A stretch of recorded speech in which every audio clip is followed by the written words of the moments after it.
दोस्तों, आचार्य चाणक्य जी ने अपने पुस्तक में मनुष्य के बर्बाद होने के 5 कारण बताए हैं।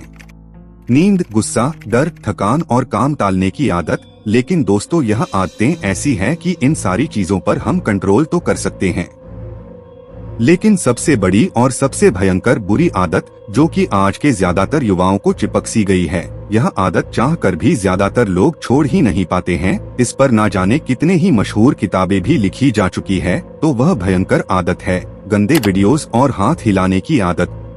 जी हाँ दोस्तों, यही वो आदत है जो कि हर इंसान चाहता तो है इसे छोड़ना, लेकिन चाहकर भी कोई इसे छोड़ नहीं पाता। अगर दोस्तों ऐसा बिल्कुल आपके साथ हो रहा है तो इस वीडियो को पूरा देखना। आज आपकी यह बुरी आदत मैं छुड़वा कर ही रहूंगा।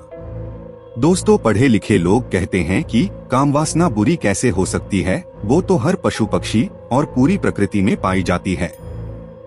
तो देखो दोस्तों, तुम कोई पशु नहीं हो, तुम कोई खुले सांड नहीं हो। जैसे कि खुले सांड के लिए उसका ऊंचे से ऊंचा लक्ष्य यही होता है कि सिर्फ खाओ और बछड़े बछिया पैदा करो।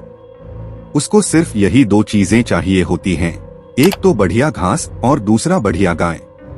तो दोस्तों, मेरा आपसे यही सवाल है कि क्या तुम सांड हो? नहीं ना। तुम्हारी जिंदगी के दूसरे लक्ष्य हैं, तुम्हें जीवन में बहुत ऊंचे काम करने हैं और अंततः तुम्हें मुक्ति चाहिए। ऐसे में सांड को कोई परेशानी नहीं होगी अगर उसे मुक्ति नहीं मिलती, पर तुम जीवन भर बेचैन रहते हो अगर तुम्हें मुक्ति नहीं मिलती। जानवर कोई काम करे तो वो ठीक हो सकता है, क्योंकि वो तो बेचारा जानवर है, उसके पास बुद्धि नहीं है। वही काम अगर तुम भी करोगे तो वो ठीक नहीं होगा दोस्तों, क्योंकि तुम जानवर नहीं हो, तुम एक समझदार इंसान हो।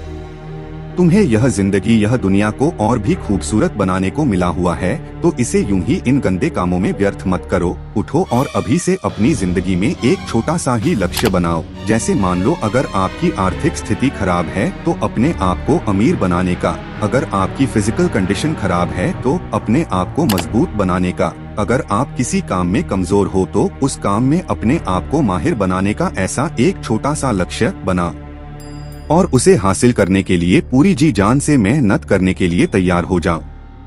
ऐसे में ज्यादातर लोगों का यह सवाल होता है कि क्या काम वासना का दिमाग में घूमना पाप है? तो देखो दोस्तों, तुमने कोई पाप नहीं कर दिया। अगर दिमाग में काम वासना घूमता रहता है तो काम का दिमाग में घूमना पाप नहीं है। जीवन को अर्थात समय को, अर्थात तुम्हें ये जो छोटा सा अवसर मिला है, इसको व्यर्थ गवा देना सबसे बड़ा पाप है। दोस्तों, जरा हिसाब तो करो कि कितने घंटे अब तक तुमने इन्हीं बुरी चीजों में मस्त रहकर गुजार दिए, और फिर विचार करो कि उन कीमती समय में न जाने क्या क्या हो सकता था। तुम आज कहाँ के कहाँ होते। इस पर दोस्तों आचार्य प्रशांत जी एक बढ़िया लाइन कहते हैं कि काना, लंगड़ा, कनकटा और दुमकटा कुत्ता जिसके शरीर में अनेक घाव हो रहे हैं, उनसे पीप और राध झरते हैं, दुर्गंध का ठिकाना नहीं है। घावों में हजारों कीड़े पड़े हैं, जो भूख से व्याकुल हो रहा है और जिसके गले में जंजीर पड़ी हुई है, वासना में अंधा होकर कुतिया के पीछे पीछे दौड़ता है। दोस्तों, काम वासना बड़ी ही निर्दयी है, जो मरे को भी मारती है। काम वासना कर देती है पागल। काम वासना से ज्यादा सुख की आशा कोई नहीं देता, लेकिन इस बात पर कम लोग ही गौर कर पाते हैं कि जहां तुमको काम वासना के पूरे होने की उम्मीद हो और वहां वो पूरी न हो रही हो, तो फिर जो फ्रस्ट्रेशन और हताशा उठती है वो बहुत बहुत तीव्र होती है। ये जो सारा डिसअपॉइंटमेंट है, फ्रस्ट्रेशन है, हताशा है, मायूसी है, ये उठती ही एक झूठी आशा की बुनियाद पर है। झूठी आशा बहुत तीव्र होती है, उसके आगे ज्ञान, ध्यान सब विफल हो जाते हैं।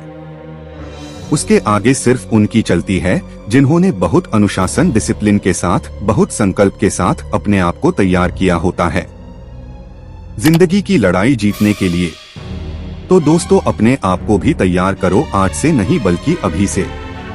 दोस्तों, ओशो कहते हैं कि तंत्र कहता है स्त्री पुरुष के बीच आकर्षण है, और यह आकर्षण काम के कारण है, क्योंकि हमारा जन्म भी काम की वजह से ही हुआ है। काम वासना इतनी गहरी है कि हम इससे भाग नहीं सकते हैं, परंतु जाग सकते हैं, इसको पवित्र बना सकते हैं। मुक्ति का एक ही मार्ग है अनुभव। अनुभव जितना गहरा होगा उतना ही जागा हमारा अस्तित्व होगा। दोस्तों, आदमी चाहे तो औरत के प्रेम के सहारे परम को उपलब्ध हो सकता है, पर वो औरत के शरीर पर ही अटक गया है, वो वासना पर ही रुक गया है। उसने शरीर के पार जो दिल है उस तक पहुंचने की कोशिश ही नहीं की। एक बार वो औरत के दिल तक पहुंच गया तो फिर समझो शरीर गौण हो गया, फिर वासना से मुक्ति हुई। तो दोस्तों, वीडियो अच्छी लगी हो तो वीडियो को लाइक करें और इसी तरह हमारे साथ जुड़े रहने के लिए हमारे चैनल को सब्सक्राइब करना ना भूलें।